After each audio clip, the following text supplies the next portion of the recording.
조선 역사상 가장 짧고도 비극적인 운명을 겪었던 왕이 누구였는지 혹시 생각해 보신 적 있으신가요?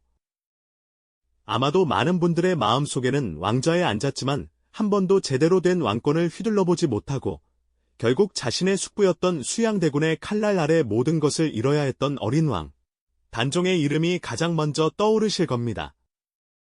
오늘은 단지왕의 비극적인 연대기를 훑어보는 것을 넘어 한없이 나약했던 어린 왕의 몰락이 어떻게 그를 둘러싼 수많은 충신들의 삶까지 송두리째 파괴했는지, 그리고 권력의 본질이 얼마나 잔혹하고 비정한 얼굴을 하고 있는지를 여러 역사적 사례들을 통해 생생하게 조명해 보려 합니다.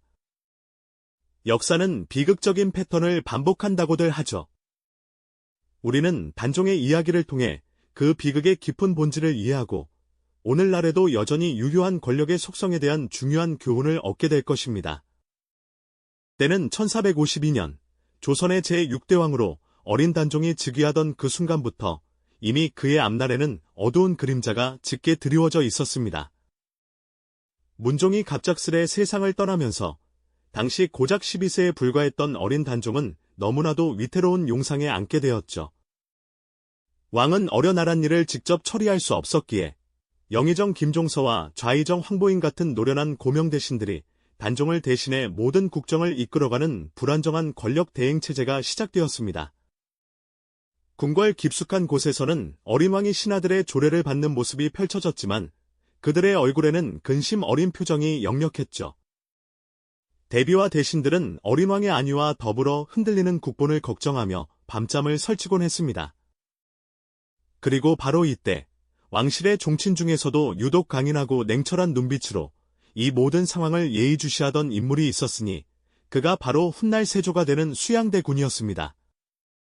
그는 겉으로는 충성스러운 숙부의 가면을 쓰고 있었지만 그의 내면에서는 이미 거대한 야망의 불꽃이 이글거리고 있었죠. 단종 개인의 나약함보다는 그를 둘러싼 권력 구도의 불안정성이 이 모든 비극의 씨앗이 되어 싹트기 시작했던 것입니다.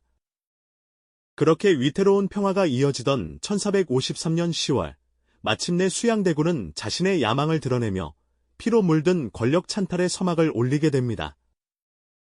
이른바 개유정난이라 불리는 이 사건은 조선 역사상 가장 충격적이고 잔혹했던 쿠데타 중 하나로 기록되어 있습니다.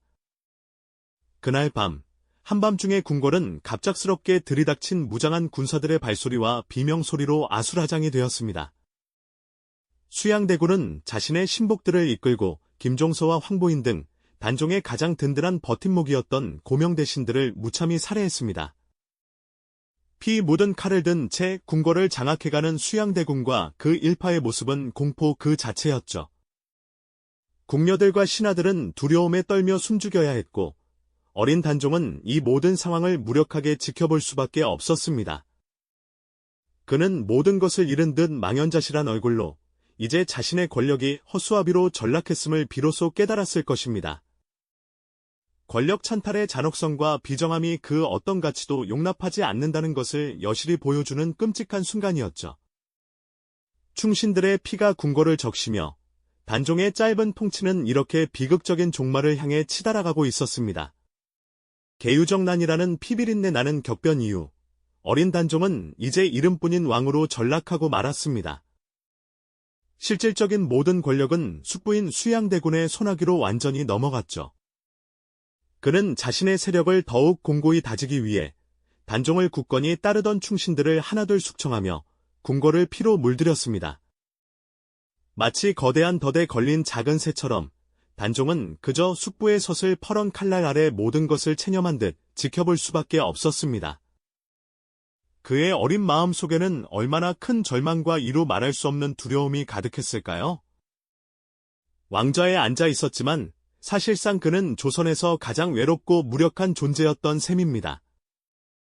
백성들 사이에서는 이러한 비극적인 상황을 안타까워하는 탄식이 끊이지 않았지만 그 누구도 감히 폭주하는 수양대군의 행보를 막을 수는 없었습니다.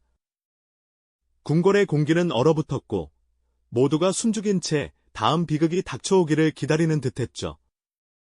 그리고 마침내 1455년 수양대군은 더 이상 기다리지 않았습니다. 어린 단종을 상황의 자리에서 강제로 끌어내리고 스스로 왕위에 오르는 패륜적인 결정을 거침없이 단행하게 됩니다. 이로써 단종은 왕좌를 완전히 잃고 이제는 상왕이라는 이름마저도 박탈당한 채 그저 노상군이라는 초라하기 짝이 없는 이름으로 강등되었죠. 한때 조선의 존귀한 왕이었던 그가 이제는 그저 한낱군주의 이름으로 불리게 된 것입니다. 아마 그때 단종의 마음속에는 세상의 모든 무게가 한꺼번에 짓누르는 듯한 비통함이 밀려왔을 겁니다. 사랑하는 가족도, 믿었던 신하들도 모두 잃고 홀로 남겨진 어린 왕의 고독은 그 어떤 말로도 표현할 수 없을 만큼 깊었을 테니까요. 그의 쓸쓸하고 비극적인 운명은 여기서 멈추지 않았습니다. 수양대군은 노상군으로 강등된 단종을 멀리 영월 땅으로 유배 보내기로 결정합니다. 정든 한양을 떠나 멀고 험한 유배길에 오르던 단종의 모습은 보는 이들의 마음을 찢어지게 했습니다. 화려했던 용포 대신 초라한 평복을 입고 웅장한 가마 대신 남루한 행색으로 떠나야 했던 그의 발걸음은 얼마나 무겁고 처량했을까요? 그를 배웅하는 이들도 거의 없었죠. 그저 몇몇 충직한 신하들과 백성들의 애처로운 시선만이 그의 뒤를 쓸쓸히 따랐을 뿐입니다. 마치 죄인처럼 강제로 끌려가듯 단종은 그렇게 꿈 많던 한양을 뒤로하고 미지의 땅으로 향하게 됩니다. 영월 청령포는 3면이 강으로 둘러싸여 있고 한 면은 험준한 산으로 막혀 있어 한번 들어가면 빠져나오기 힘든 천혜의 유배지였습니다. 이곳에서 단종은 완전히 고립된 삶을 살아야 했죠. 겹겹이 에워싼 자연의 장벽처럼 그의 희망과 자유는 철저히 차단되었습니다. 어린 나이에 모든 것을 빼앗기고 외딴 곳에 홀로 남겨진 단종의 마음은 어떠했을까요? 아마도 매일 밤 멀리 보이는 한양 하늘을 바라보며 지난날의 짧았던 영화를 회상하고 자신을 지켜주지 못한 무력감에 몸부림쳤을 겁니다. 낮에는 적막한 강물 소리만이 그의 유일한 번뇌였고 밤에는 차가운 달빛만이 그의 쓸쓸한 그림자를 비추었을 겁니다. 그의 일상은 그저 고독과 절망, 그리고 끝없는 회한의 연속이었죠.